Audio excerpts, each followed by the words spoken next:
السلام علیکم ورحمۃ اللہ وبرکاتہ۔ دیکھیے، ہم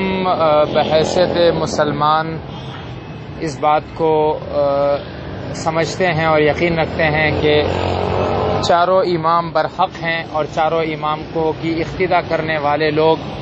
وہ حق کی اقتداء کر رہے ہیں، اور انشاءاللہ قیامت کے دن اللہ رب العزت ان چاروں اماموں کے جو بھی مقتدی ہیں ان کو اپنے فضل و کرم سے جنت میں داخل فرمائیں گے۔ اب کچھ مسائل ایسے ہیں کہ جہاں پر اختلاف اس نوعیت کا ہے کہ جہاں پر جواز، عدم جواز، حرام، حلال یا وضو کے ٹوٹنے نہ ٹوٹنے کا جو مسئلہ ہے،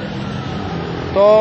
جیسے مثلا حضرت امام ابو حنیفہ رحمہ اللہ کے نزدیک سونے سے نیند سے وضو ٹوٹتا ہے، امام شافعی اور دیگر ائمہ کے نزدیک نہیں ٹوٹتا۔ بعض جگہ پر امام شافعی رحمہ اللہ خون کے نکلنے کو وضو کا توڑنے کا سبب نہیں سمجھتے ہیں، ہمارے نزدیک وہ سبب ہے۔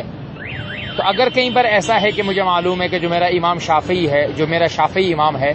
وہ اس کا خون نکلا لیکن اس نے وضو نہیں کیا، تو میرا بحضرت امام ابو حنیفہ رحمہ اللہ کے مسلک کے مطابق ہونے کی وجہ سے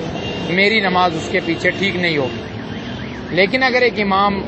مطلقاً شافعی ہے یا حنبلی ہے یا مالکی ہے اور وہ کسی ایسی چیز کی بھی صراحتاً اس کے اندر کوئی وجود نہیں ہے کہ جس سے میرے نزدیک وضو ٹوٹتا ہے،